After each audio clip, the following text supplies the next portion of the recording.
Hello. Hey, Gray Pill. Hope you're doing good. Ready for your show to start back up.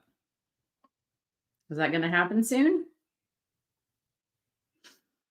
But anyway, so we're going to start in on the second installment, see how it goes. Making no promises because this is a case. And like the more you think I thought I had, like a pretty good idea of what's going on, even though this case is just, you would need like access to 5 like brains to be able to get all of it.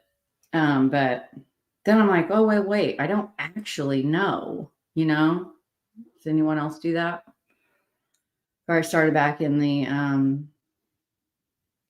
obviously in October with this case. I'm like, oh, I don't actually know what that means, or I do, but I need to prove it. My gosh. So yeah.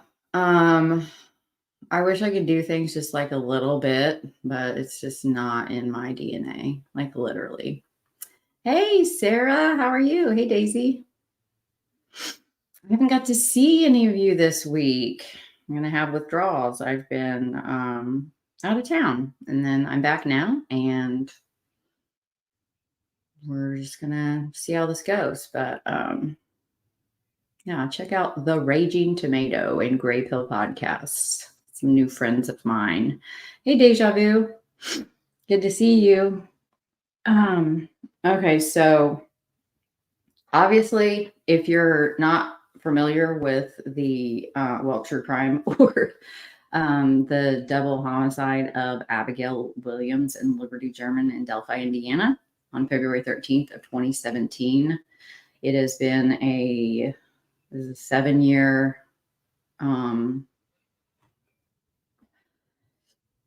was unsolved until October of 2022. And now the case is in that adjudication process to where maybe it's all the way solved. I don't think anybody really knows, especially not if you go by the charging information. I don't get it. But yeah, it's one of those cases where I've noticed that if that confirmation bias, see it in a lot more cases of like a confirmation bias of like, if you're looking for something, you're going to find it. It's not hard to find if you search for something. But it's something that I don't know. It's kind of like hold on just a second. Sorry.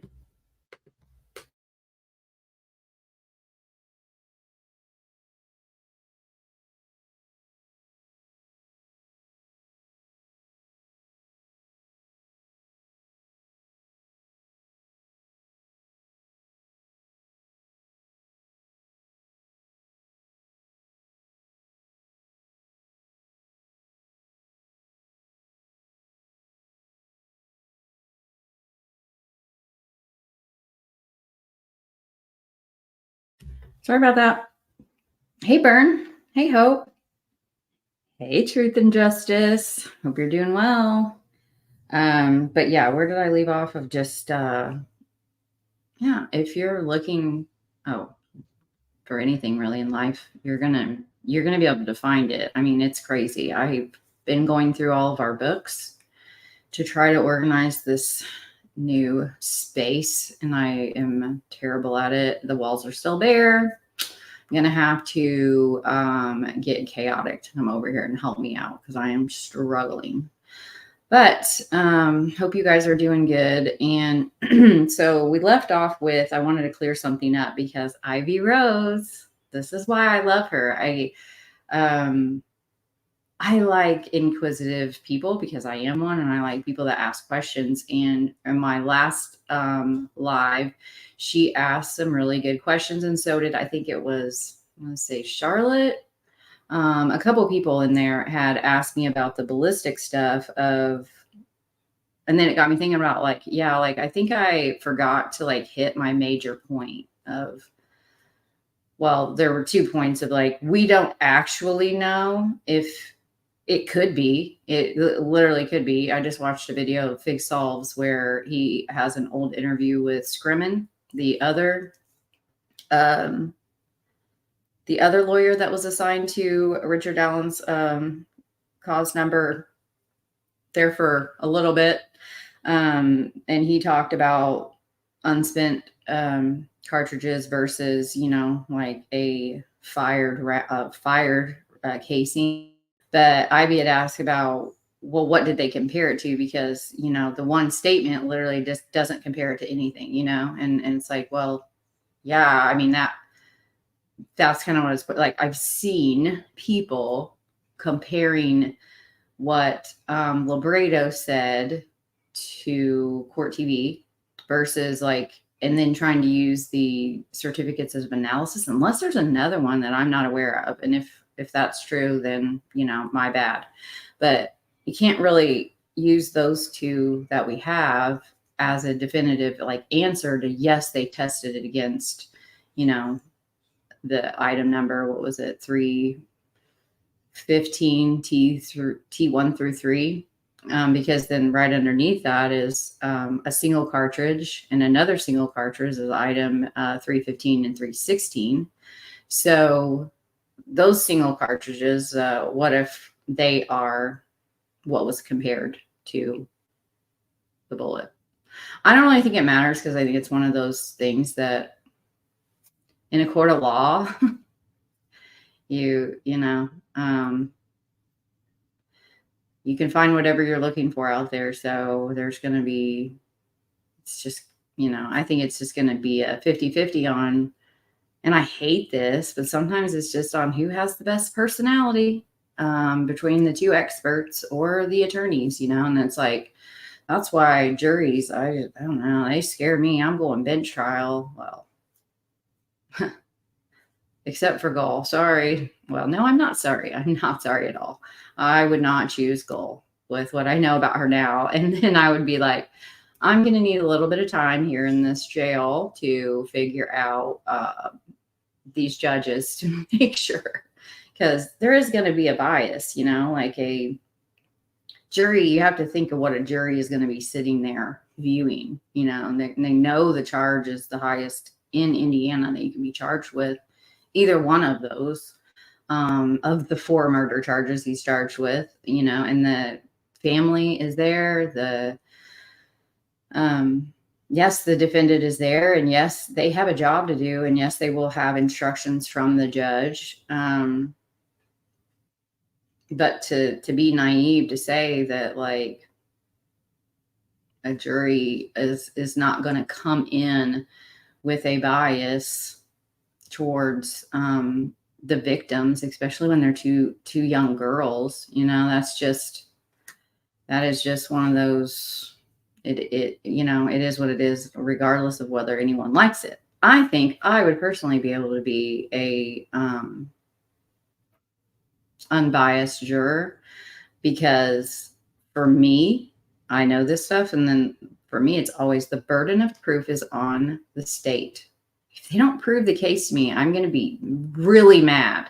I'm going to be really mad, and I'm going to be really mad at them for not, and that's why jury selection is such a huge deal, because it doesn't really matter. I don't even think it necessarily matters of higher education as more as it does contrarians, of someone that has shown a pattern in their life that they can be asked that question, in the voir dire, is have you ever kind of gone against the grain on anything in life? Have you ever stood up, regardless of who was with you or not, stood up against, bullying or just whatever, just done something that wasn't a follow the leader type thing, because those are the jurors that are going to be really important. But anyway, so back to the bullet. Hi, Ivy. Hey, Jill. Good to see you. Daisy, I think I already said hi. Cody, good to see you. I haven't seen you around in a while. Kimosabi, nice to see you too. But yeah, of whether you're, you can't you can't come to a conclusion based on what Libredo said and compare that to the certificates of analysis we have from ISP. And for me, living more so in the just outside the Indianapolis area, you have to, I mean, for them to I don't know. I just don't see it. I don't see it. But again, we looked at microscopic comparisons, and I showed you the literal, what's it called? I don't know, that thing, the sciencey thing. I can't remember the name of it. The microscopic comparison unit thing, and of literally what it does. So I think it does make a huge difference in my mind of whether it's a fired round, a fired round versus a unspent round, but it doesn't say that in the report. And he also admitted to not really knowing all of the case files and all of the things that were turned over in discovery. And some of them have been after the unspent bullet definitely shouldn't have, and neither should the certificate of analysis.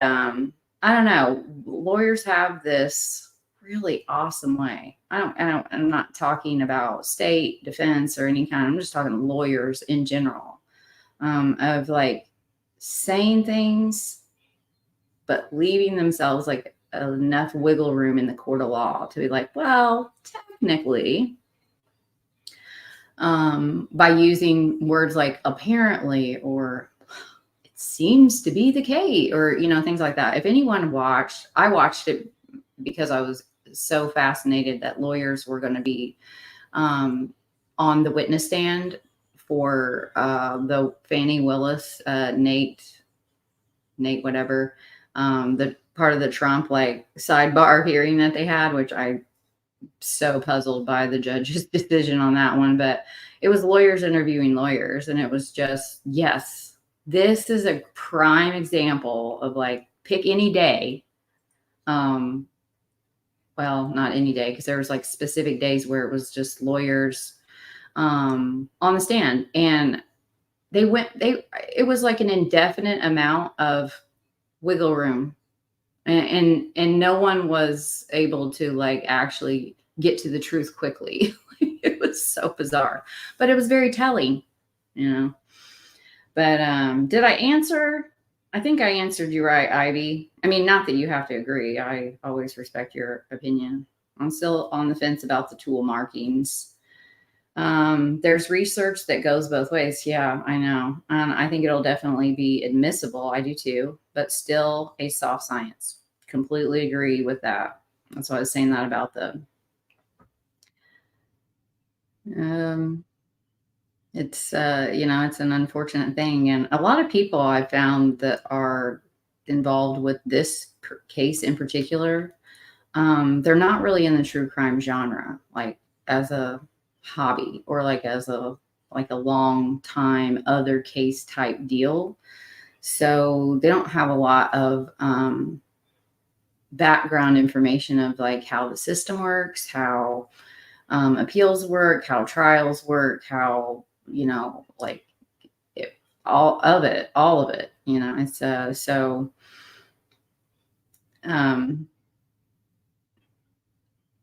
people will often like, well, it feels like, you know, I've seen that quite a lot. Like it started in the very beginning.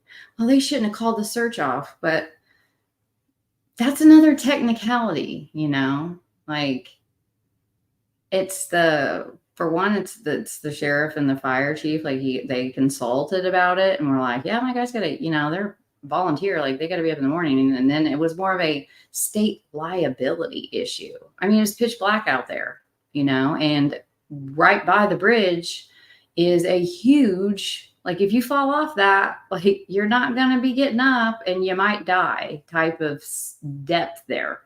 And the whole area is just, it's not safe. So technically, yeah, they called the search off, but did anybody go home? Like hardly any people. It seemed like that whole night there was somebody out there, whether it was different people or not. No one just like, oh, they said to go home, so we all got to go home now and come back in the morning. Like that's not what happened at all. Amber alerts. Amber alerts are, and as they should be, you have to meet a certain protocol. And based on the information that they had at the time, and now we know was correct, there was no vehicle involved. There was no tag number, there was no vehicle, and there are specific rules for amber alerts or silver alerts. So it didn't meet the standard, the guideline for that. And it was on the news, lickety split.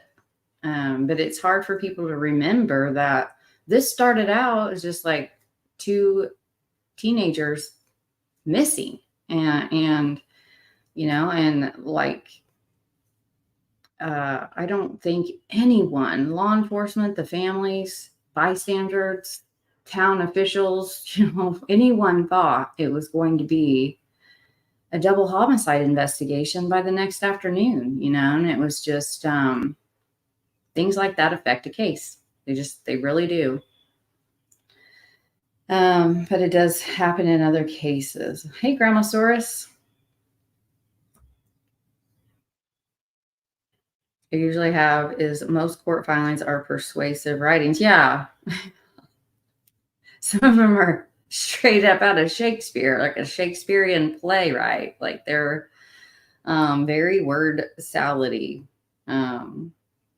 Facts and evidence to paint the picture that will best help their argument, of course. And that's why it's like so important of like, okay, but what do they not say?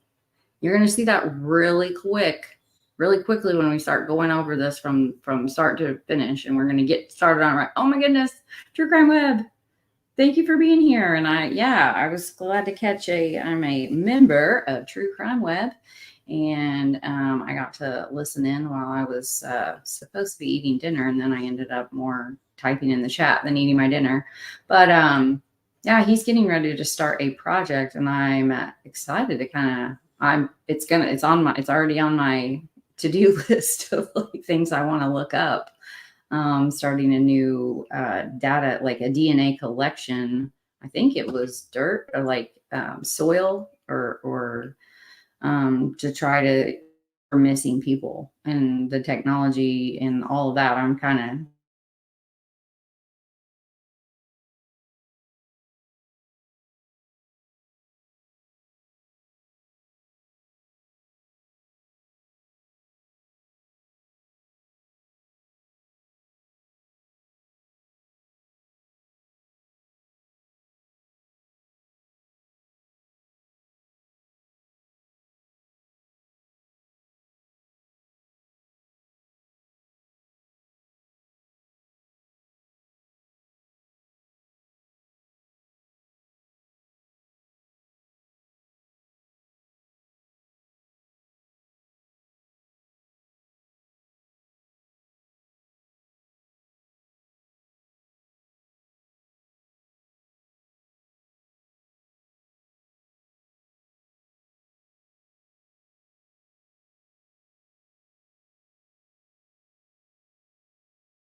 of so annoying. That's happened this last two times I've gone live. I don't know.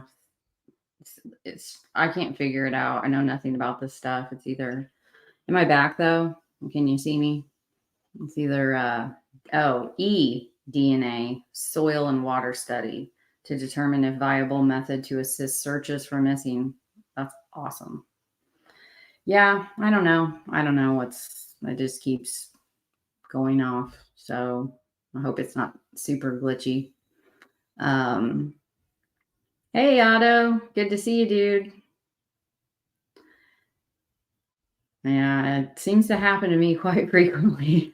I think it's happened to you a few times too, Sarah. Like, yeah, it's annoying. Um, yeah, definitely go subscribe to True Crime Web. He's like the most solid, unbiased source in, especially in the Delphi case. Like there's like a few just like kind of, and he knows what he's talking about. And I love the fact that he always shows his credentials at the beginning of every stream. That's really important. I think a lot of people that have them should show them. I don't have any, so I don't have anything to show, and I try to make that very clear, and it's in my bio. Hey, Al on the Prowl. Good to see you here. Hey, Johnny. Okay. What was I doing before I glitched out?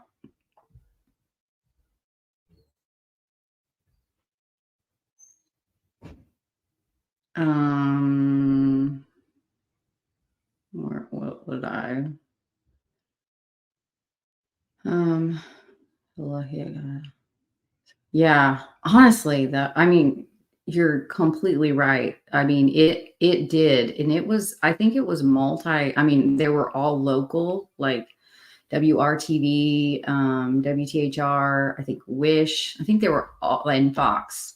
They're the main. Like we obviously they're in other states too, but like they're our main like Indiana news stations, and I know at least two of them were out there when they were missing that evening. And by the next day, it was everywhere, and it started out in Indiana, and then it just slowly started growing and growing and growing until, now it's like a global, globally covered case. But so let's get into the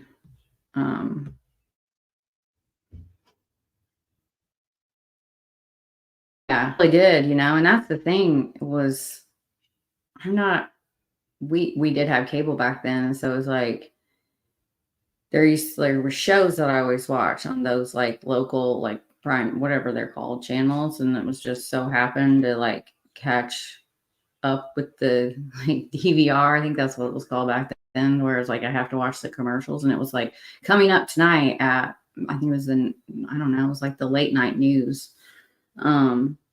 Was like, oh wow. And then it was all day coverage the next day. And for me, that was the first of me being involved in like, you know. And while I'm at it, shout out to Delphi Dilemma, one of the only Facebook groups for the Delphi case that I really even speak in. I'm in a few others that I like. I just it's kind of there's a lot of people in there that have been around as long as I have, and that's why it pissed me the hell off to see people dragging Dawn because of the stupid Alex Voorhees. Like, do you know how many emails I get of like people wanting me to do stuff that like you can't. I'm like, so that people would like, oh, well, you just let this slide by like you were like because you didn't respond to an email like that now or a message or something, you're now involved in something like that's insane. And yeah, that's just not okay. It's just all of this, oh, I think these people or these accounts, all this business that's going on lately, like prove it. Prove it. And the hypocrisy of if you can't see, like when you're typing out your little, ew, yeah, like get them, like it's like you're really such a hypocrite. Like you don't, it's not what life is supposed to be like. Like get them because they got you, just so insane. You're not any better. If you don't think you think that you are, that's the only thing. That's the you think you're better, therefore righteous and justified, and you're not. So whomever's doing that kind of shit should just stop. There's like real life, and then there's obviously, if someone has like a court record, like a Greeno of the true crime world, there's plenty to cover there. And he just keeps giving me content every week, so it's just like, well, he is a true crime case. And for me, that's the big, huge difference of just like doxing someone and like randomly and without like anything true crime, and like they are a perpetrator of true crime. Like, that's wild to me. Yeah, it's like, I don't know. And there's levels of bullying, and it's just like, if you're here and you're engaging in it, then you better be able to take it.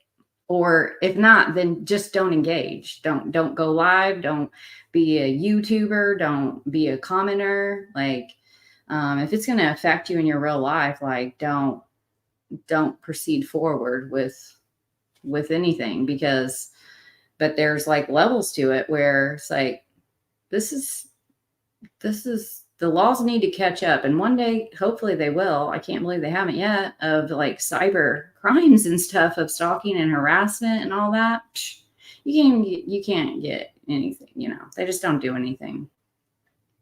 Prove it, don't make crap up in your head. It's the next level of hypocrisy.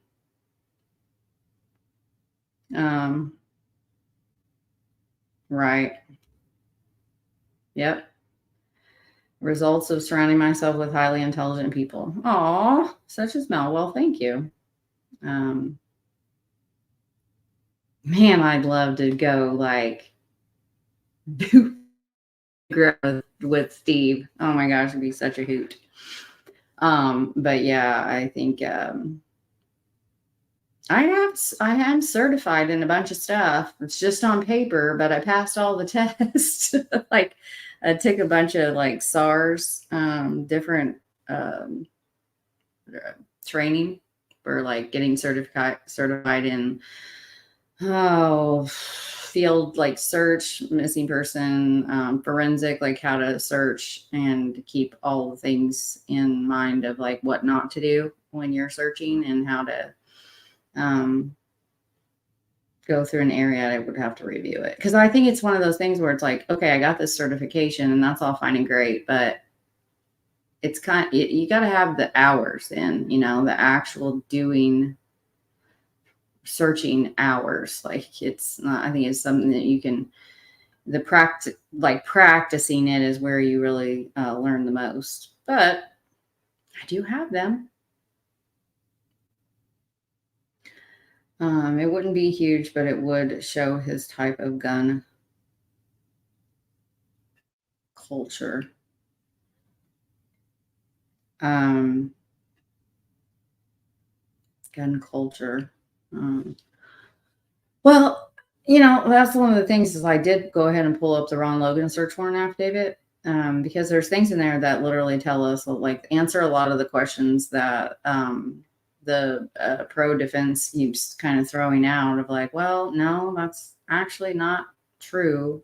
They were looking for guns very early on, firearms and handguns specifically. So, and clothes, bladed weapons. There's a lot of similarities, and I'm sure if we had access to all the other search warrants that they had to apply for, there's so many searches that they did where they just had the consent, like the owner of the property's consent, and where, yeah, if they find someone when they're in there, they're going to all back up, they're going to secure the scene, and then they're going to get the search warrant, on paper, signed by a judge with all the things in it. But, knock and search, I know it happened all the way to Frankfurt, like to several people. So, but they just said, yeah, go ahead, do whatever you got to do,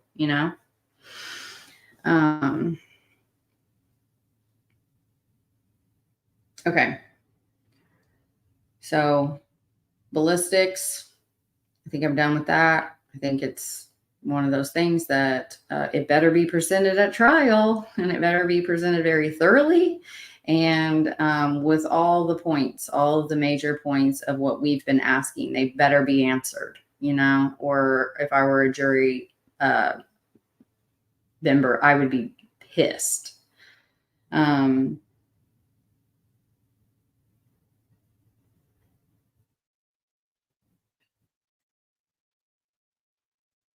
Yeah, that was a really early on.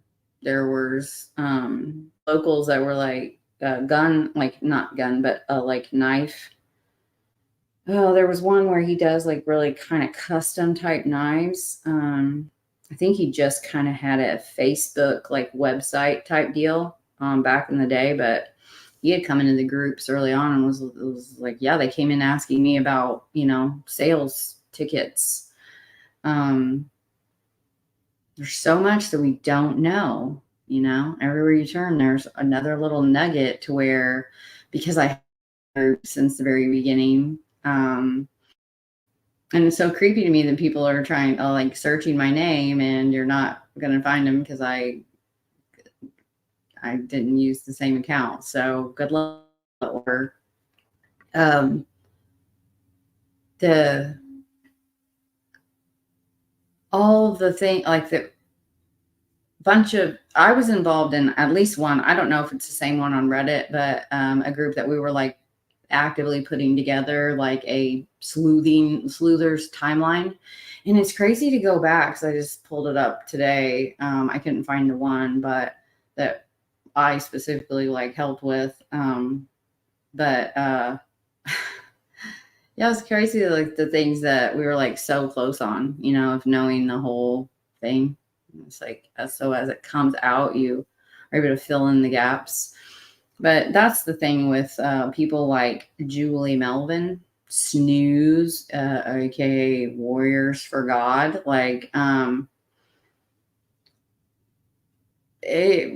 she can say all of these things, and this, but she's got a same pattern as Greeno. To be honest, I mean, she's in his like trumpeting for him in his court documents. Like that's crazy. Where she's tagged like my videos and stuff of like, oh, look at this unfair lady that's just treated him so poorly and they don't want him to get out and he's never going to have a chance. And then like he screwed her over again. Like how many more times is she going to do that? Like it's crazy. But yeah, people in the groups, like if you come in and they're like, yeah, you know, just steer clear, you know. But so then it's that same pattern on YouTube. New creators will come along and Julie Melvin is like, oh my gosh, it's such a wealth of knowledge when it doesn't take very long at all before you find out that she's actually not. And she's going to end up getting you in trouble if you use her as your source because you're going to be incorrect. You may be correct on some, but you're not going to be correct on everything. And then the truth will eventually come out because it always does. Speaking of some little truth, I went ahead and pulled up if everyone watched the court TV. This was the only YouTuber I was planning on talking about tonight, which I said in the description, was the Court TV, the Southern Poverty gentleman that was interviewed about the database that they have that they keep for tracking certain types of crimes of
Jeez.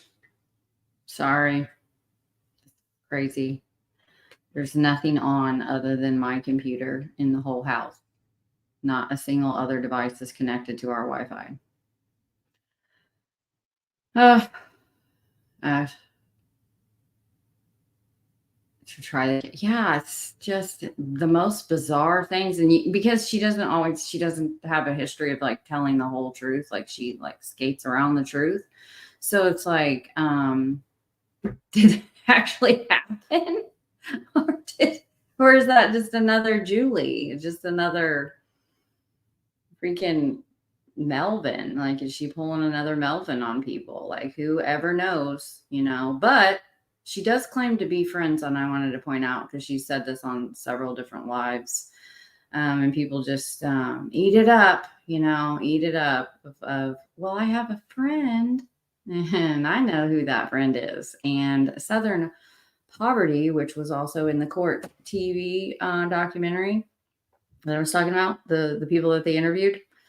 Yeah, let's just like take a gander at her friend. See what you guys think of her friend that she's touting as having information on Brad Holder and gang. Like they're the baddies. I think not. This dude literally, there's a radio like show, and he was on there bragging about one of his subordinates taking a murder charge for him. And like, he's a violent, like he is a domestic terrorist. Like he's an actual domestic terrorist. It's like wild, but he's her friend.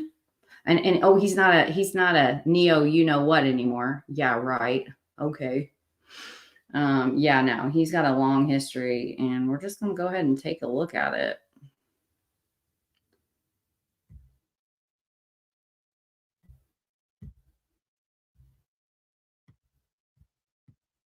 Maybe if I turn my camera off, I'll have like a better chance of not going out.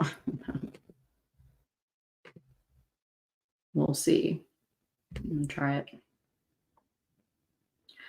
All right. Power wheels to operate the Google machine. Yeah, it's crazy how it mine is so bad. I pay the most amount of money for the highest amount for streaming, and it doesn't matter. Let's go ahead and check out a little bit of what Southern Poverty Law Center had to say about this guy, Brian James, William Brian James, who has boasted that his Joint Terrorism Task Force file is a, quote, a mile long. Has long been involved in feuds among rival skinhead groups. Background. Even in the violent world of the racist skinhead subculture, Brian James, one of the co-founders of the Vinlander Social Club, stood out, albeit for all the wrong reasons. In the opinion of probably can't say these words, but I don't care, Nazi activism and longtime James antagonist Bill White, there's a research crazy you'll be on for a while. The beefy tattooed shop owner from Indiana is a, quote, nuts and violent, a joke you want to keep away from you because he's going to do so something to bring the cops over. In 2000, he allegedly punched and stomped a man. That's where he was bragging on a radio show about it, to the brink of death at a party in Indianapolis for refusing to I forget how to say that, siege hail. Yeah, look that word up too. Heal. I can't remember how it is. Quote, I have been tried for attempted murder and multiple batteries and hate crimes, James boasted years later to JTTF. Joint Terrorism Task Force file is a mile long. James began his gang career young when he and some childhood friends in Knightstown, Indiana, formed a gang called the Knightstown Boys. In his late teens, James became involved with the Klan before helping to found the Outlaw Hammerskins in 1999 in the first direct challenge to the authority of Hammerskin Nation. Online, James used the screen name Hando 2000, an apparent reference to the character Hando, played by Russell Crowe in the 1992 cult film called Romper Stomper. In the movie, Hando is the leader of a racist skinhead gang in Australia. Like Hando, James has a reputation for trying to exert total control. This is the key part. This is a personality, like pathology thing here. For trying to exert total control over whatever skinhead crew he's running with by acting as the brains behind the outfit, as well as a good portion of the brawn. Invariably, the demands of his huge ego would lead James to eventually split off from his group to form a new gang with himself as the self-appointed leader. There's such a long pattern of this same stuff. He's still doing it now. In 2002, James left the outlaw Hammerskins to found the Hoosier State Skinheads along with several other skinheads. Then in 2003, James, Eric Fairburn, Brian Widener, interesting names, Nate Silter, and Donald Weirich formed the Vinlanders Social Club, a coalition of regional skinhead crews, including the Hoosier State Skinheads, the Ohio State Skinheads, and the Keystone State Skinheads, that did not recognize the authority of the Hammerskin Nation. In October of 2005, James helped convene a blood and honor coalition of several white supremacist groups in yet another direct challenge to the de facto national leadership of the Hammerskins. Tensions between the Vinlanders and the other neo-Nazi groups exploded in May of 2006 at the Hate Rock Festival. You can look all this up too, known as Nordic Fest, at a Klan compound in Dawson Springs, Kentucky. The violence was sparked by Missouri National Socialist Movement member Steve Boswell, who started a speech touting NSM accomplishments by telling his audience that the white supremacist movement could not succeed. This is here, right here. This is where they started making moves in politics. By belonging to a social club where all we do is drink and shoot the shit every Saturday night. James and fellow Vinlanders took the comment personally. They did, but then they did it themselves. They rushed Boswell immediately after his speech and beat him up in front of his wife and young daughter. NSM members were attacked as well in the melee that ensued. NSM member Gary Robinson, described his comrade Austin Ibarra's face as looking like hamburger covered in boot prints. In the fall of 2007, James declared a truce with the Hammerskins in a post on the Vinlanders website entitled The New Era, proclaiming he was proud to announce that after nearly a decade of conflict and division, the Vinlanders and the Hammerskins Nation have decided to declare peace. He's always got to be the leader of it, though, you know. In the summer of 2011, the Vinlanders held their first ever white power concert entitled Plunder and Pillage, which drew more than 50 racist skinheads to Ohio from around the country. Then at a later concert, James hung out with Richie Myers, head of the Florida faction of the Confederate Hammerskins, and signed that the truce declared 4 years earlier with the Hammerskins apparently was still in force. Where's the rest of it? Am I going to have to buy it?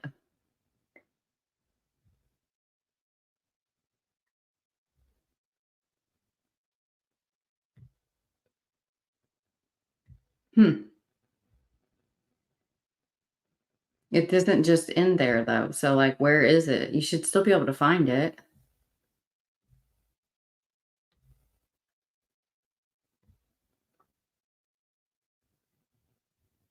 That's so weird. Did they just cut it off?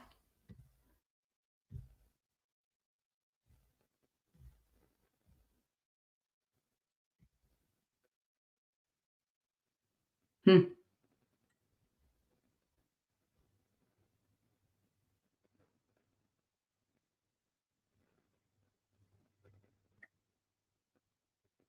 That is so crazy. I've read this several times. It literally goes on to talk about from 2011 until like 2020 something with the American Guard. He's like goes off, splits off from Vinlanders. It goes into Soldiers of Odin. Sound familiar?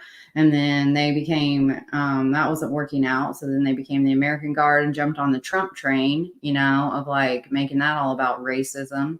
And then they were, American Guard was there to assist the army, like they needed their help or something stupid.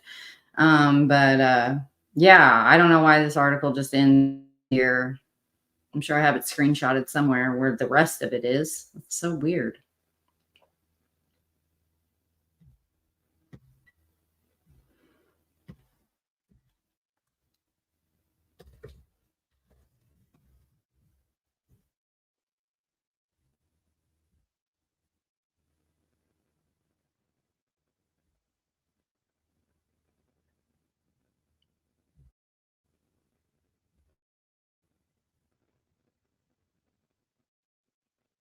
Hmm.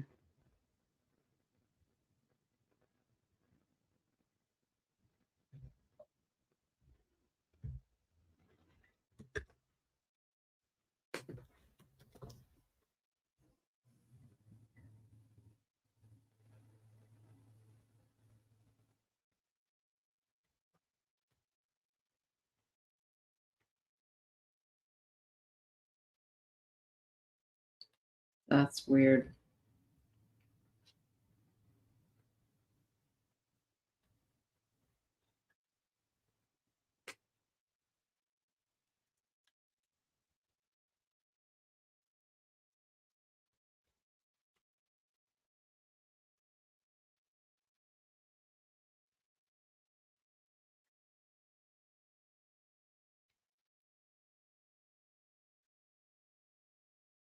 Ivy, do you have it?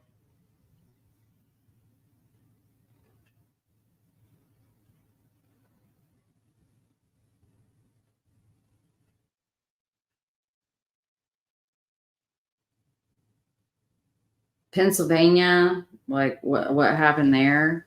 I mean, he's been a part of a lot of um,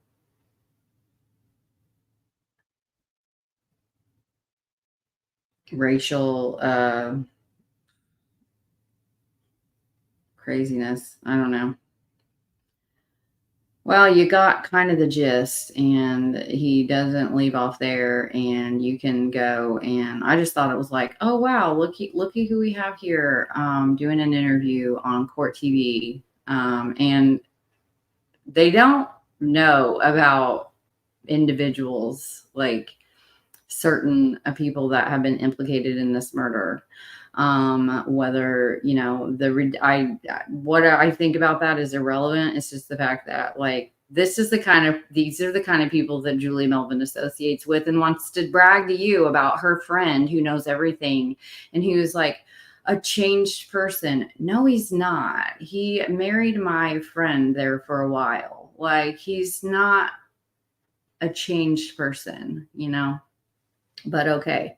But yeah, I mean, these are her. I stopped being friends with her because it's like, what are you doing? Like when I found out because of a Antifa threat, like against her life, it was like, what are you doing with this guy? Like, what is happening? And then when I saw her at one of them rallies, I was like, that's it. Like, there's like, I can't.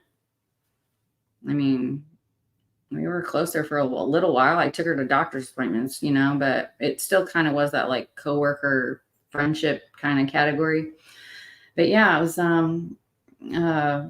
pretty crazy. So when this guy pops up, it's like, oh my gosh, I can't even like I don't understand why people are just like, woo, wow, let's listen to Julie Melvin's friend. No, he's freaking psychopath. Hey, Chris. Yeah, that's one I've researched that a long time ago. But that's the Southern Poverty Center, and there's like a website to where they actually have like you can go and like look at all the different data models they've compiled. Yeah, so just a little truth behind the friend. Oh, why can't I click on the link in StreamYard?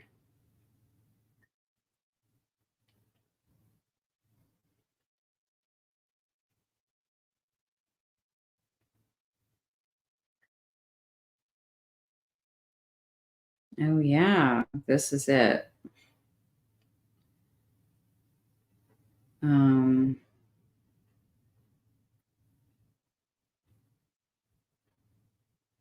huh. Yep. Now how do I get it to myself?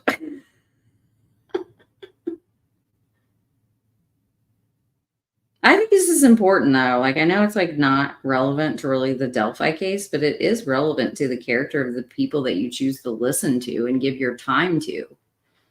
I mean, it's insane. Um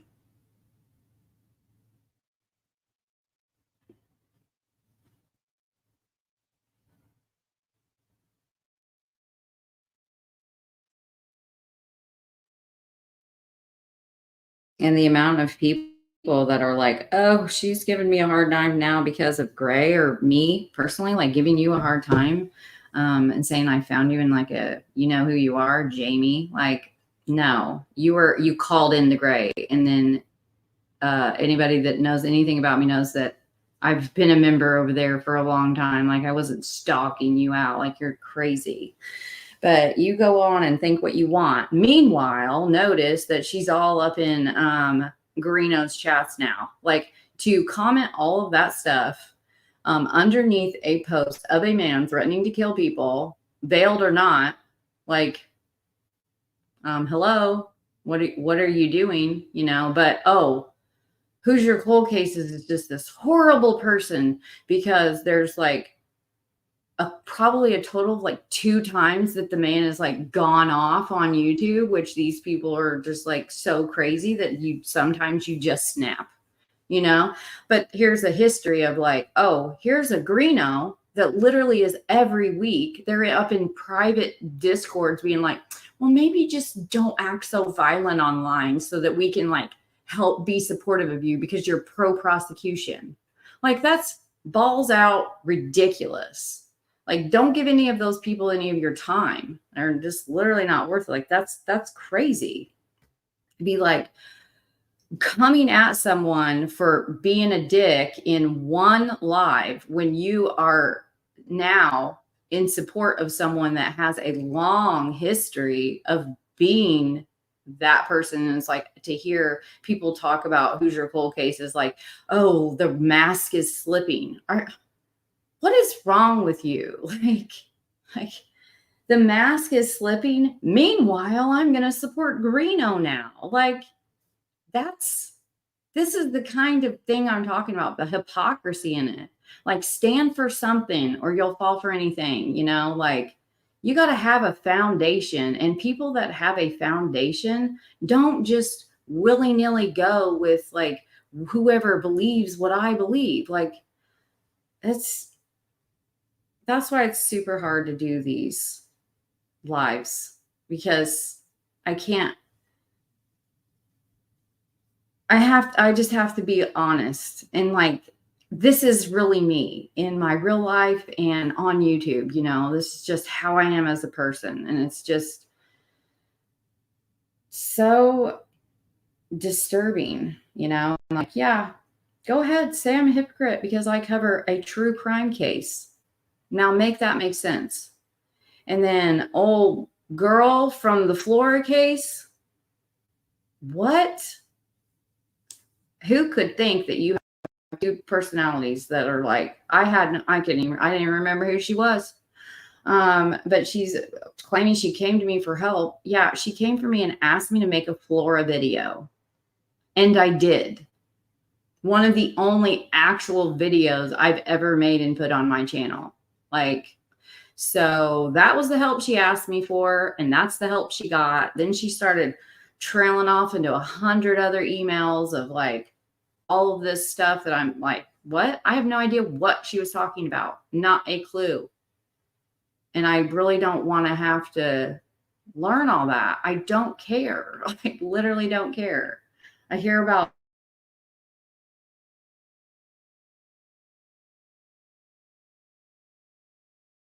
here we go, hopping out again. Yeah, so and people like Julie Melvin's of this case, like any just go in a Facebook group and like ask around, like it's yeah, you're gonna have those Julie trumpeters, but you're also gonna be able to like see all of the people that have cycled through the Melvin mess. I mean, she got mad because Holman was the one put in charge because, like a pastor of church has every right to remove whoever they want right out of the building. They're not required to have you on their premises. And they didn't want her there because she is just horrible. And she can say whatever she wants. I met Becky, Patty, and Tara at CrimeCon. I have sent maybe 2 messages to Becky, Patty right after CrimeCon. That is the only contact I've had with any member of Abby and Libby's family. Like, I am not trumpeting for them. Like, that's ridiculous. It's just calling it like I see it. She wants to call Becky, Patty Hillary. And like, she writes this big old long nasty post about how she is the light. And Becky Patty is the dark, and like evil, it runs away from the light. Like, I mean, she's just, but yet just showed you who her big friend is that she's getting Odinist information from. Like, the guy has think about that. Like, that is some deep seated, that's who you are. I don't care if he's saying he's just an alt or whatever right now, and he's, just about immigration. No, he's not. He's a racist. He is all of the groups. He's literally been in all of them. He started many of them himself. Like, Brad Holder and Patrick Westlake got nothing on this dude. Like, it's balls out crazy.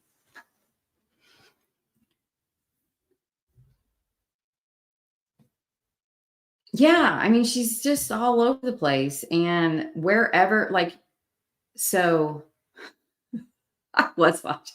I kind of hate watch sometimes this one creator because I don't like him at all. That CJ guy, I don't like him, but he is entertaining. And so we're sitting there and like at this Julie part, because I like to point out where she's just ridiculous. All on my own volition, I do this.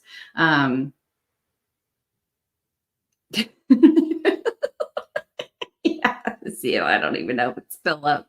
They have this Amy Dune come on, and I didn't catch it. Like, I was like, what in the heck is going on? I wish that lady would shut up. Well, it was like a prank. It was a prank. And regardless of like how I feel about that, Julie was more so on the receiving end of it because she has to insert herself into any kind of situation, has to know the deets. She's got to know what's going on. So it's like to watch her and then to be like, oh yeah, that was a fake account. Like, Amy Dune is from that Gone Girl movie. Like, even the picture when I like got closer on the picture, like, oh my gosh. So it's just like a prank, and she is in there and it's literally none of it is even true. And she's like, what? Like, if you do those to her more often, you're going to find out her true colors, lickety split. And she wants to try to pretend like she's just like, oh, I don't know. No. There's only so long you can pull that grift of acting, naive. Come on. Hello. Yeah, we're not going to go with that name. Come on. Feel free to come right on back as not that name. That'd be great.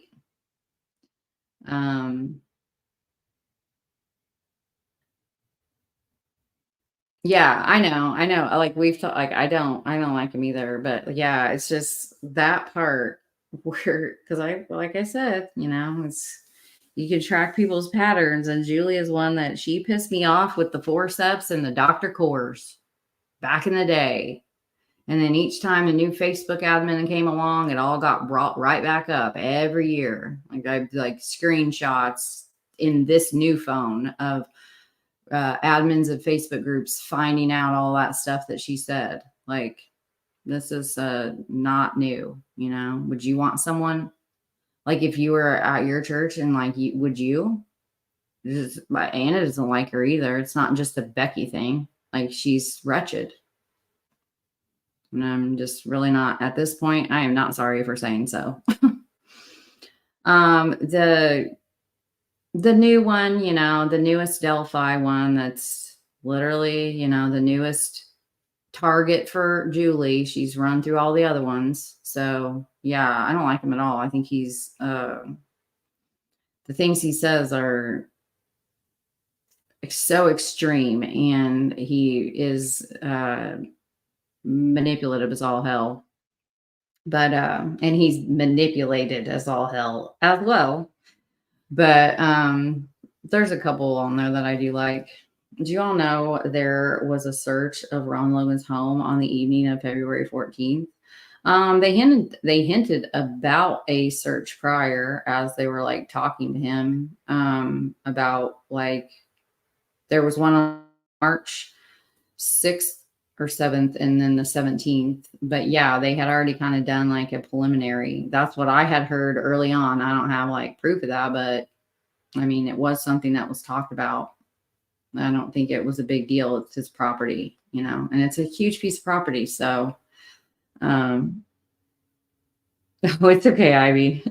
I'm just glad I didn't say it out loud. Like, that's a first. Hey, CJK. Something she has inside. I know that's the grift though. Some grifts aren't about making money for people, you know, it's about the emotional like high. You know, it's just she makes so much up, twists the truth, and continues to lie about the families. Yeah, it's a bad look, and it's not a warrior for God. Oh, I know. Like, pumping iron for Trump and Jesus. Like, what? Like, she's just, oh, I can't. And to like be actively talking about your friend, Brian James. Are you kidding me? Woo, it's so scary. It's scary.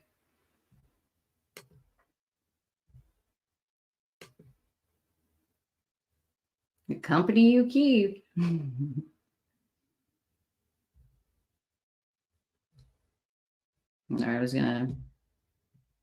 gonna put this link that Ivy sent me in that, and then we'll just kind of skim through it. It's like a in-depth report. This guy can't even have, like, he can't have a PayPal. He's been my friends. I have some friends, and they run shows, and they pulled him up. They had to tell her, like, yeah, no, like, he's not having a booth here. You know, like, that's not happening. He's not gonna have a booth here. That's pretty bad. That's pretty bad. And it's not changed. There is no changed behavior. There is a mask of change in order to manipulate the public. I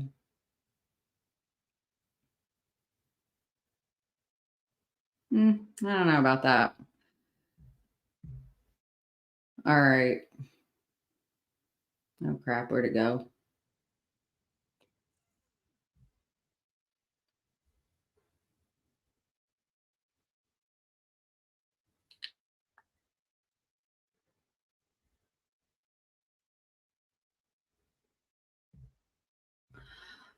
Behind the American Guard, hardcore white supremacists. Ugh, that picture makes me so mad. March 13th, 2017. Dozens of people showed up at the I should make sure you can see me. I'm gonna have to retitle this live.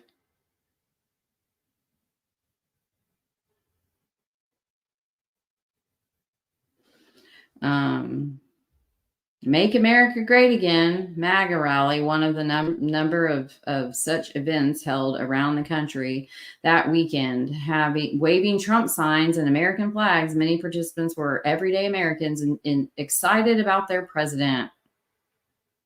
However, oh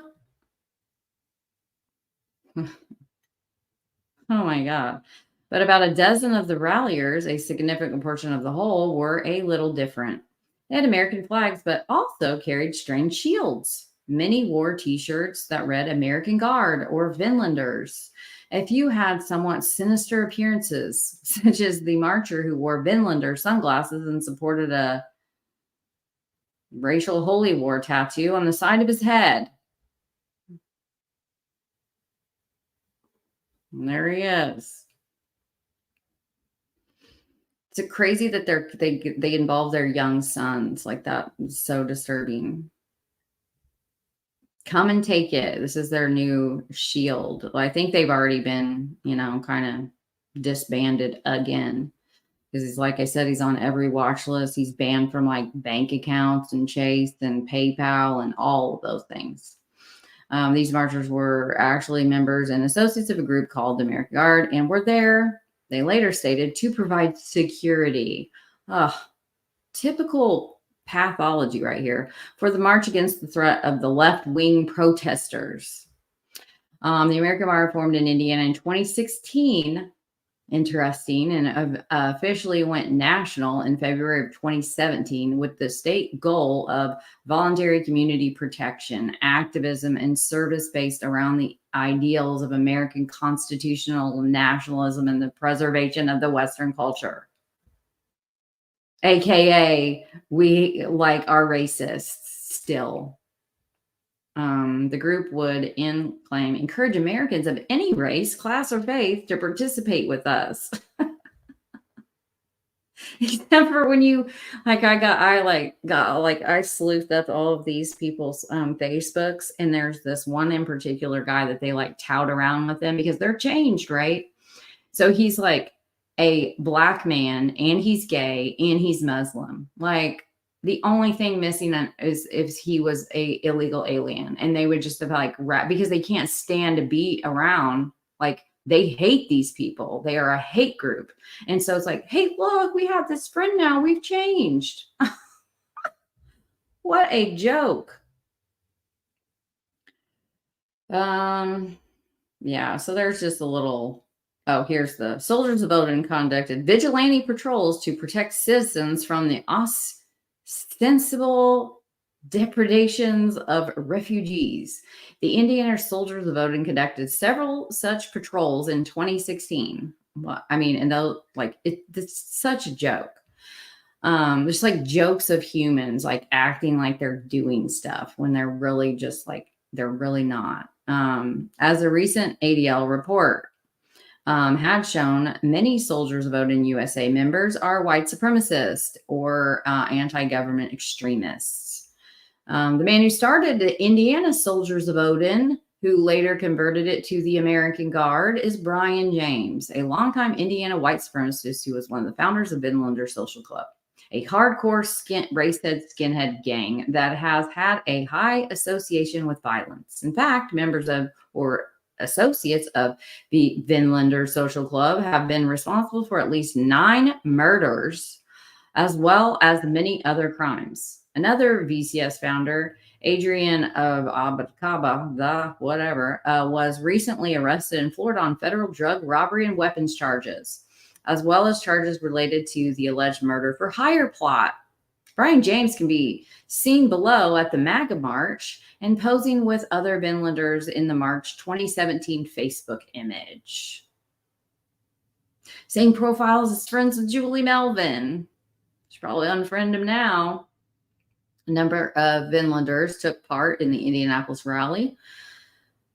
Some of whom for photo, look at these. Like, this is so sad to me. Like, look at all these people that have no idea I mean, they maybe should have like a hint based on, you know, the way these people, like, look at these just normal people in the middle, and they're like, ooh, like all of these, you can see every single, this is his name. I think his name might be Mikey. I don't know. They're always trying to free somebody, but I don't know if that's him or not, but yeah, like, hello. And then, yeah, make us look like we're not what we really are by surrounding ourselves with like people that have no clue. Oh, here we go. Johnny Messer of Indianapolis can be seen below at the MAGA march.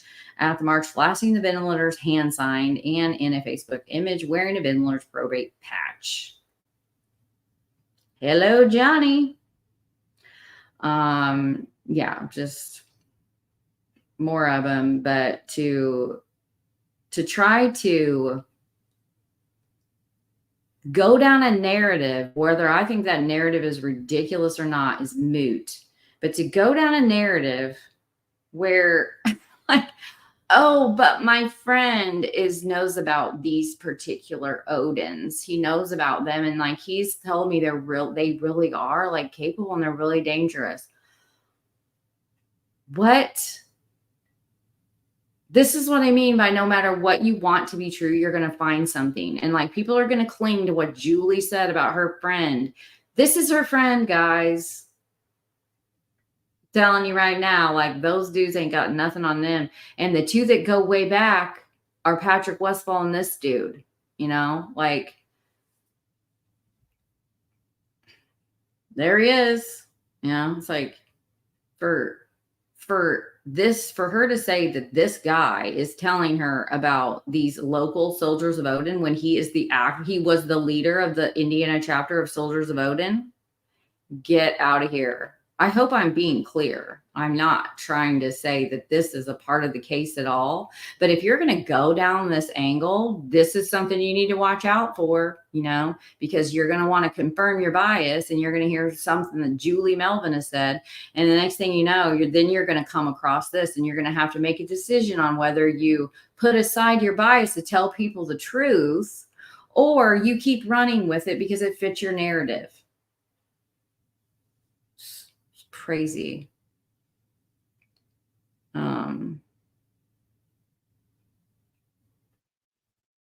Yeah, just tons of research done on them. And that's why it was so interesting to me to see that guy on there. I don't think a lot of people even knew who he was as a part of like why he was a part of that show or the significance of like him being a part of the show. Because everyone's like, oh, they didn't research this. This was in the line of clear. They didn't like do a thorough job. Yes, they did. Yes, they did. Because they have to. Even if they think it is a line of inquiry that's, you know, not going to come of anything. Why do they have to do that? For a trial and a defense team one day. Like, just try to remember, look at what you don't see. What are they not saying? It's just that's my only point with this scary man. No, Gabe Ellis was Sons of Odin. Maybe. Crazy as that is, there's a Sons of Odin as well in Indiana, and it kind of didn't get off the ground very much. I don't think it's a prison. Sons of Odin is different from Soldiers of Odin. Sons of Odin is a prison gang. And yes, Gabe Ellis and Kyle Stacy and some of those other ones were making all, you know, doing all the same, or they don't actually, that's the difference is like, Soldiers of Odin, this Indiana chapter of racists, they don't really know anything. You see it with Christians and people of all different kinds of religions. How many people have actually read the entire Bible all the way through? Like, so, or know, you know, if you're Catholic, like know all of the little like ritual things that you're supposed to do. Like, come on, you know, like they are not hardcore practicing you know, well, Odin is just one of the Nordic, Germanic, Icelandic gods. You know, like his sons are Thor, and he was married to Freya? I don't know. But like you can watch like a Viking show. Like I think they got inspired by that show, The Vikings, and then just went balls out. But they don't understand the actual religious practices. And find me somewhere where they've sacrificed some kids or even a grown adult. Like like find me somewhere where in particular Odinists, not Odinites, freaking rock, like it's like a metal or something. It's like a natural element. Odinites, like it's so crazy that the defense was so, they didn't know what they were talking about so badly. Like they didn't even bother to look up the term that they were repeatedly using throughout the first Franks. Like Odinite is like it's an element. Like it's like, wow, maybe Julie did write it. I don't know. Hey, Deb. But yeah, I mean, it's just a little bit, you know, and that's where I see people on this extremism group of like pro left and pro, like pro right, like pro prosecution, pro defense, of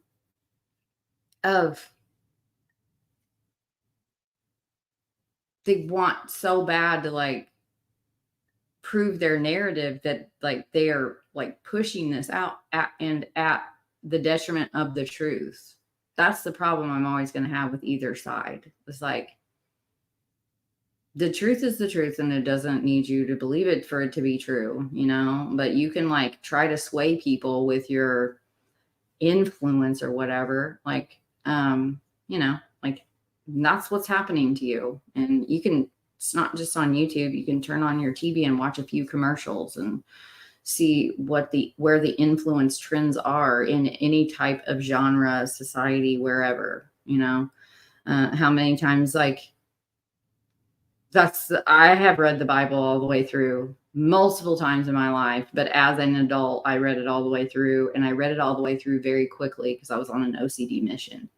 But it gave me like a deeper understanding of just the entire book as a history book and as a religion that is taken out of context all the time, like literally all the time. And it's like because they're banking on their followers not actually reading the book in its entirety and being able to grasp it as an entire book, like outside of canon and outside of like chapters written by certain people. It's a book. The Bible is a book. And because people haven't read it from start to finish in a quick amount of time, you can't understand so you just go to church and you've got this man now telling you what you're supposed to believe. Like it's just the same thing, but you know, Christians are so much better than pagans. Okay. Keep telling yourself that. Keep telling yourself that. I believe in God, and I do believe in the God of the Bible.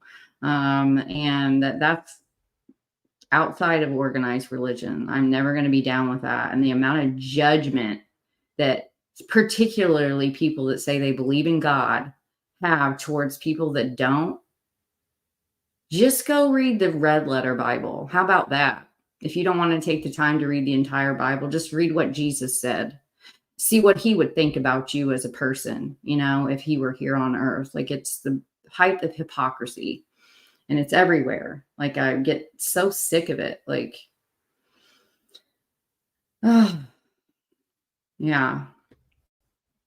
It's a big book, you know, and like I remember reading it. We'd had to read it as kids, and you know, be like, oh, like a chapter a night. You got through it in like a year or whatever.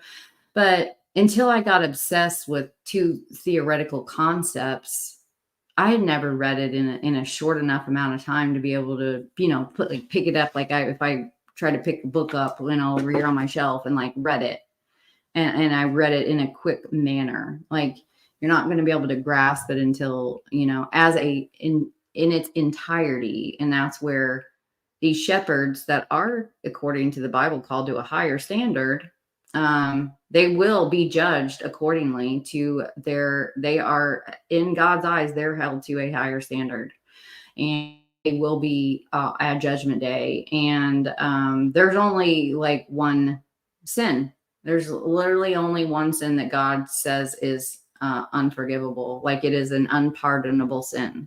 Everything else, they're lying to you, they're lying to you, they're lying to you, you know, like it's a 2-part verse about blaspheming the Holy Spirit and denying Christ as the Savior, but the Trinity, like denying that you die without that, and that's unpardonable. That's it. Everything else, God doesn't see sin in this human like scale of like, oh, they're going to tell you that because they're going to bring up a couple chapters of a couple books and like, ooh, look. Yet they're going to ignore when the same God sent Saul into a town and had them demolish it to the ground. That's not a story that's fitting of a narrative. So you don't hear that a lot of like the Old Testament is there to teach you a lesson. So it's like a past, present, and future book. It's like, sorry, I've just about had it with like the things I've seen online and I get sent that is just like, I can't keep my mouth shut about it. Like, it's just so wrong to do to people. It's so manipulative. Yeah, you can. There's a red letter edition. You could just get, it just has that. Yep. Yeah. You also have to understand what like blasphemy is according to like the definition in the but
this is ridiculous.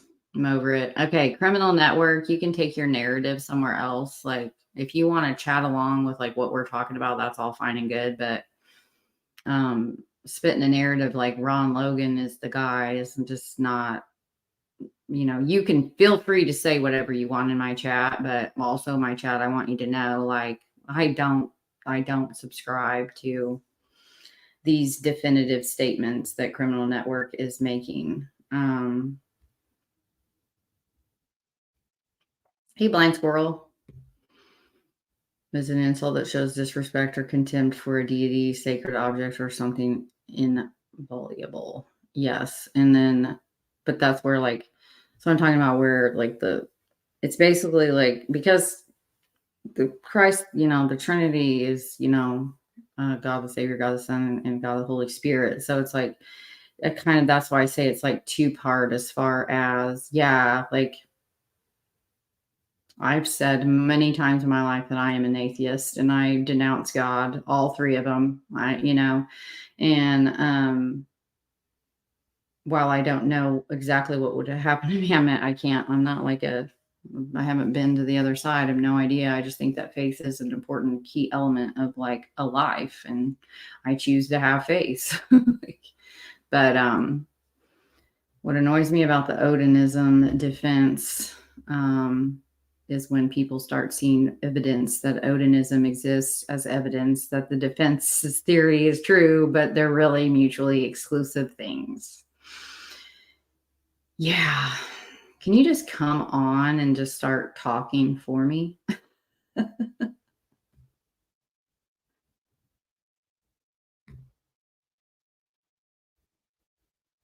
Yeah. Well, like, that's what Christ the Savior is in the Bible, of like, you accept him as your Lord and Savior. And that's like the salvation, is, according to the Bible, is the opposite term of um denouncing, or, like you do not believe, so it's really that's why I say it's like the only unpardonable sin is to believe, according to the Bible and all of the different religions that the Bible is a denomination of. Like, you can go into a different, and I've read the Quran, however you want to say it. Like, it's very, a lot of it was just kind of a dumbed down, like, Bible stories, and like they can, like, it was kind of crazy to be like taught all of these things, actually read it and be like, oh, but look, look at let's compare historically of how many times the Bible has been used for similar things. It's kind of in the the Torah, they don't believe that the prophet has come, the Messiah is not the Jesus of the Bible. So then the books kind of start to separate.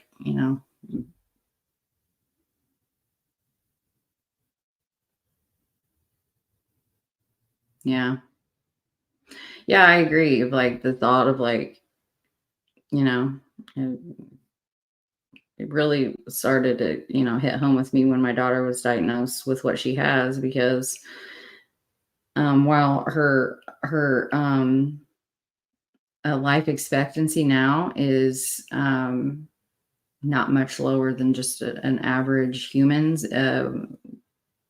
when I mean, it's a little lower, but when she was first diagnosed, it was just like, oh my God, like, I'm going to outlive my child. That's not something that, just the thought of that, even. And that's why, like, the death of children and, in a violent manner, taken by a stranger, is just like, good God, like, I can't even imagine. But like, even the thought of like, I'm going to outlive my child because now they have this like whole big genetic syndrome that is like super complicated and so like multi-system, multi-organ everywhere. Like, to just, like, for me, the faith is comforting of like, this isn't it. And, just like, I think that like, we're not it in the whole entire space and time realm. I don't think that this earth, this body is it. That's just what I choose to believe in. And like, it takes just as much, maybe not as much, but a pretty good amount of faith to believe in even atheism. Agnostic is like, well, I don't really want to like figure out either way. I'm just kind of like, yeah, I'm here. But like, to be atheist, you have to believe that there is nothing else. So that you just like, you die, your body rots, and that's it. And like, some of these same people also, but they also believe in like different realms and worlds, and like outside of our galaxy and things like that. So you're just like, well, where do you get that information? Like, how do you have that with being like atheist? I don't know. It's just puzzling to me. It's always been something that I have wanted to like look at, like, figure out. Is the wail of a parent who just lost their child. I agree, Freckle Joy. Um, yeah, I can't. I was watching my favorite show. I watch them as soon as they drop. Evil Lives Here, and a mother said it felt like a scream she's never been able to scream. Like, I don't know if you guys have ever been like in that kind of situation where you can't get out, you can't express, you can't and it just lasts and lasts and lasts. Like that scream that you cannot scream, like that. How she worded that was just very moving, and so true of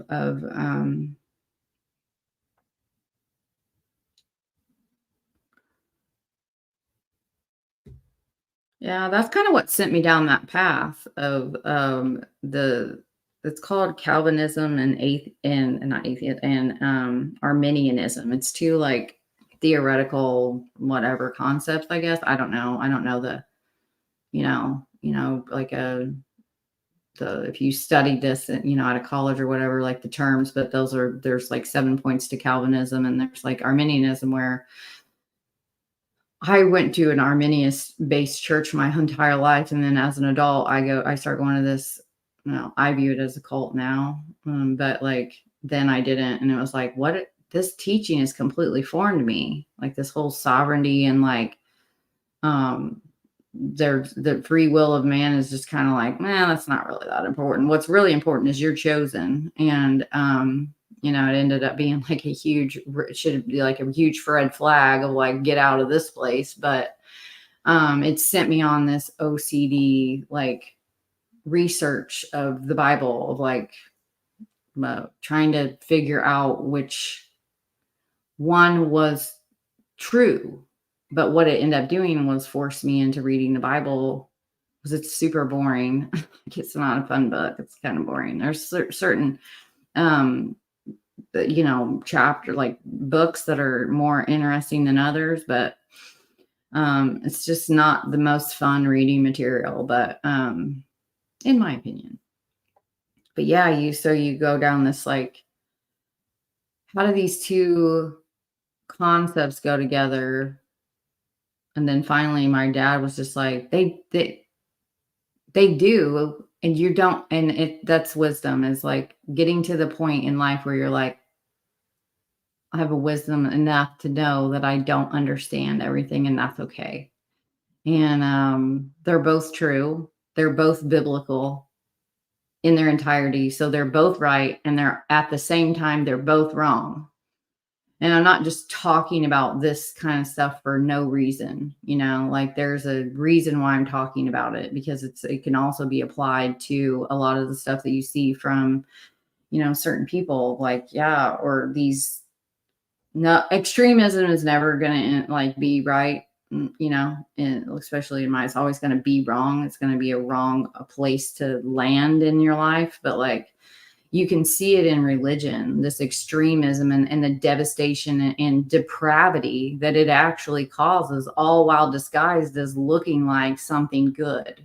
Like, that's another comparison to the hypocrisy that's going on right now in this Delphi sphere. Like that, the death of these two children, these two beautiful little girls, has been made into I'm right and you're wrong. And because you're wrong, I'm going to do all these bad things, nasty things in the name of these two girls. And because you're wrong and I'm right, I'm going to do all these nasty things, like this is a historical, societal, like cultural thing. And it's like, we're just in this little sphere of it. We're getting like an unfortunate front row seat to people that can like, whoa, let's be able to like compare this to something else. So these are just comparisons I'm trying to make when people go to extremes, even within inside of Soldiers of Odin, the extremism that branched out of this pagan, like peaceful kind of, like, it's not, if you really study it and you really understand like heathenry or the paganism that comes with like Nordic, Icelandic, like it's Germanic, just like how you have Greek gods. This is just like they're not Greek. It's just kind of the same kind of thing, but people can use that for evil and get away with it, and make it look like it's something that it's not. And so even in this hardcore, like these girls, like I believe, like, what does that even mean? For one, like Libredo said this, I believe that one was murdered and one was sacrificed. I mean, I think I know what he is trying to imply by that. But again, he's saying those dismissive words where it's like, I know for a fact. It's not what he said. I believe, and so it's like, yeah, he really can't come out and say anything else. So it's like, what, it's like tribalism. Yes, it's not helpful, and it's not helpful in your everyday life and the things you just do, if even in faith, in religion, in the church you attend, in the political realm of like government and global, like any kind of issue.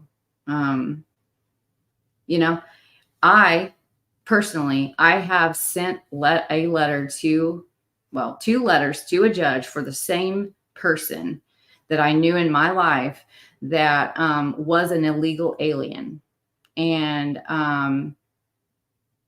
I knew him, and I knew his children, and I knew what the situation was with, and so he was going to be deported. And I wrote a letter on his behalf because I felt like even though he was technically now an illegal alien, he was still a good person that was contributing to society, and his kids were, Americans. And so to just deport this man, I took a stand for that guy. And I've also seen the other end, been on the other end of watching illegal aliens abuse the system horrendously and be in that realm as well, where I agree. It's not cut and dry, just like most things in life are not cut and dry.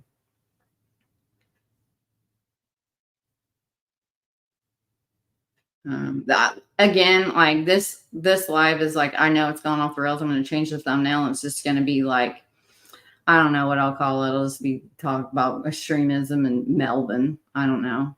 I'm sure she'll love that. But it's nothing new. She likes to pretend like she doesn't know who I am, but except she really kind of outed herself in the court documents of like, you clearly do, crazy lady. Like, whatever. But yeah, I mean, you can again, there's a reason why I'm known for telling people to Google it, like, because you should Google it and learn it for yourself, and not just trust me because I have a camera and a microphone, and a shitty computer. Like, I'm not an authority on anything. You can just like take what I say, and then you can go out and try to see if like you can find other sources and references. Like that's like the best advice I can give to, because I'm more of a consumer than I am a creator. I don't even like, I get embarrassed of even like associating myself with creator online. Like, no, I create when I like do a sketch or a chalk, like, or paint something, or, like that's like creating something. Like, this is not, I'm not a creator. I get on here and go live. Like,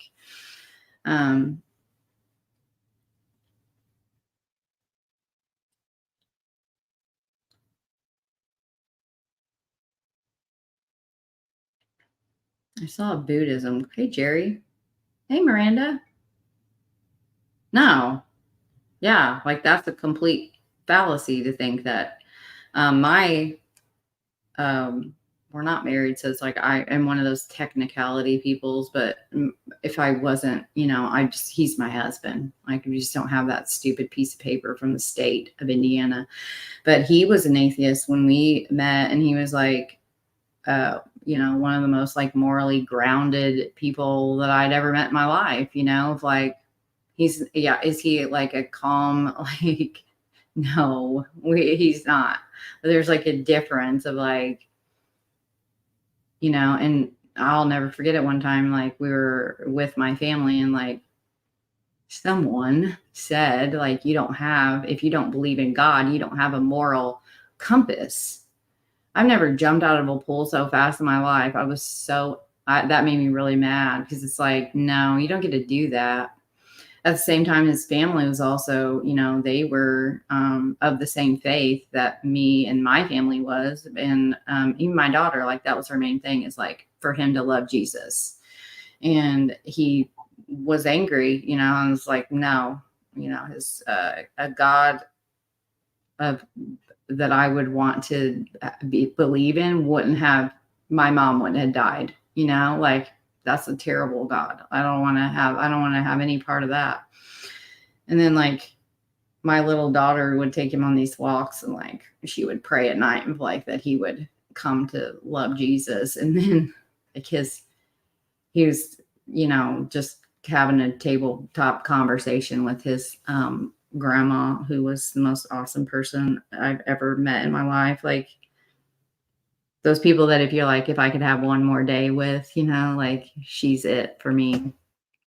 And he said, you know what, if God was really give me a sign, like it would make it more known. And she's this tiny little 4'9" lady was tough as nails, almost 100 years old, and she was like slammed her hand on the table and she was like, says his name. He's like, he has sent you a sign. That little girl that takes you on walks and tells you about Jesus. And like, that wasn't what made him a believer. He actually started believing in Satan. As crazy as that is, what a crazy story that is. Like I was like, oh my gosh, like evil and Satan and like demons and all that. Like I believe that now. I see the evidence of that in the world. So therefore, if Satan exists, then I have to be open to the fact that the counter of that exists as well. So he came to be a believer from Satan. It's just like the craziest story. Not that he was like a practicing Satanist or anything, but he just started researching and looking at different things and studying, like the influence of Satan in America, in the world or whatever. And he started to believe that was true. So it was like, then it was like, wait, like then the opposite of that has to be true. And that's how he came to be a Christian. Pretty crazy. Hey, chaotic. But yeah, I'm just going to end this live and I'm probably going to start another one because it's like super hyper. And I did work on this all day long today. So, but I don't want to add it into, the case coverage because I've really gone off the rails from the get, which I should have known that I was going to do that. I mean, I do know myself really well, but sometimes I just try really hard. Yeah. Actually believing in Satan. Yeah. Like not as in a, like, not the way, like where you're, not a Satanist, not a follower, not a like follower of Satan, but just like believing in the concept of that evil and like demonic in like is that realm is real. If that makes a sense. I believed in Cupid and realized he can be a jerk.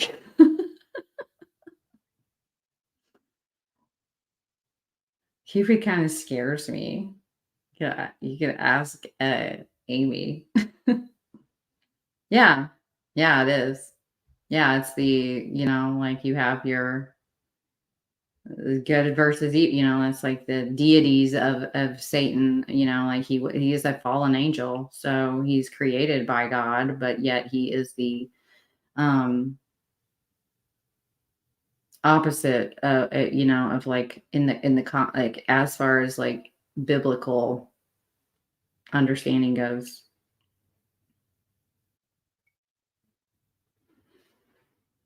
Oh, look at Dad being so sweet.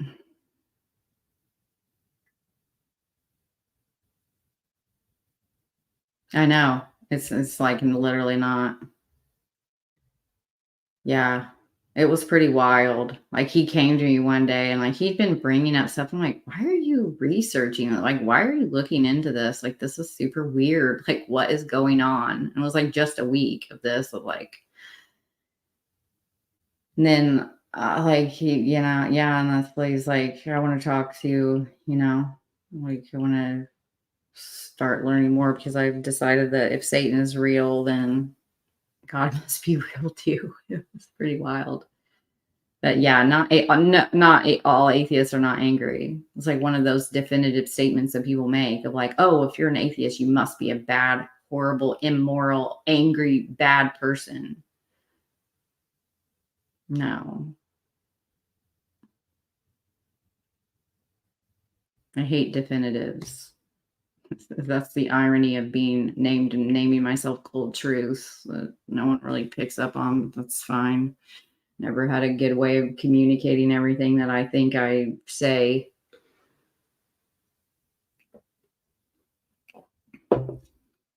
Where you just like think people should know that. Because the truth is really just like, I mean, I say it in my bio and I've said it on the podcast, and, like, in this realm, it's like, it is subjective to what you can prove, and that's what really sucks. And that was the whole goal of like why I came here in the first place, was to like show people what it's like to be a murdered victim's loved one, from the time it's a missing person to it's a cold case to it's a solved and currently adjudicated case to an adjudicated in the appeal process case. And I currently still have like families in all of those areas, and Ashley Garth is got another hearing coming up for her post-conviction relief appeal. And it's just really sad what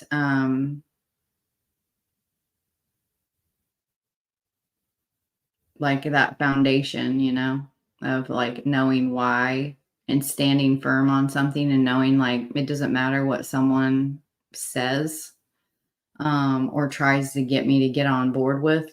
I'm not moving. Like, I'm not moving. There's been nothing that's come up in recent times, as far as Ashley Garth goes, that will move me off of she is exactly where she deserves to be. And I hope for her sake she can admit that to herself.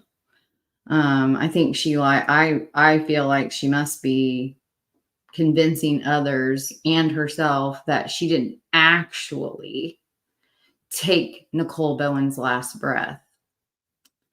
And that's not how any of that works, so, but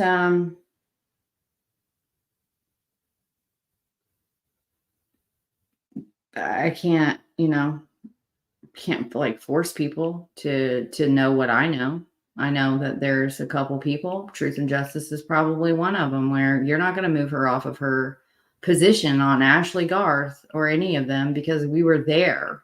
Like,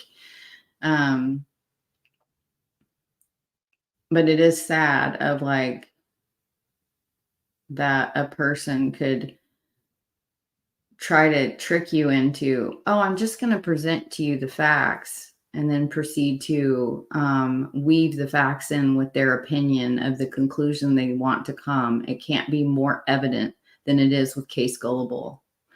I mean, it's like, wow. You literally keep saying, "I'm just going to present to you like this is the case file," and then she goes and inserts her opinion at every chance. Therefore, you don't have a chance to view it unbiased. If you wanted to read it and look at all of that stuff in it of its own, go ahead and look at my clips. They're public. It's just like Ashley's own words. but this chick has been able to like manipulate it and like, and then balls out say, I'm just presenting to you the facts. Like it, yeah, listen, I get it. It's difficult to do.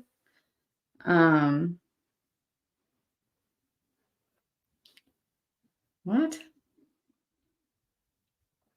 Who's a scientist of life?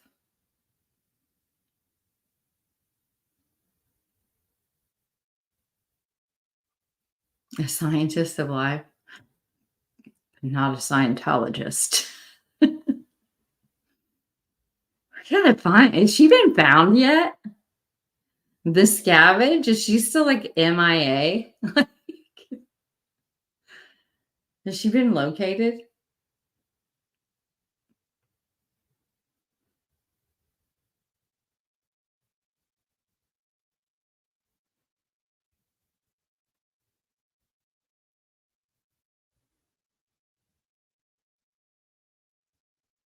Okay. Okay. I think I'm like gonna get off of my like extremist rants.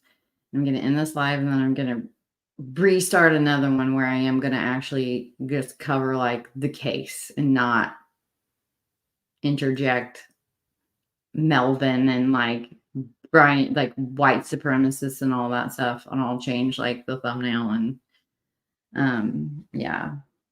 The 42 of you that have been here clearly can tell I've not done what my title says. So I'm going to end this and then I'm going to do that because I don't have the space to cut it up and like make a video. Like, so I got to end it and then start another stream. So if you're still around, I'm going to be here and I'm going to get to what my point was 2 hours ago. Thanks for being here. I'll see you in a few minutes.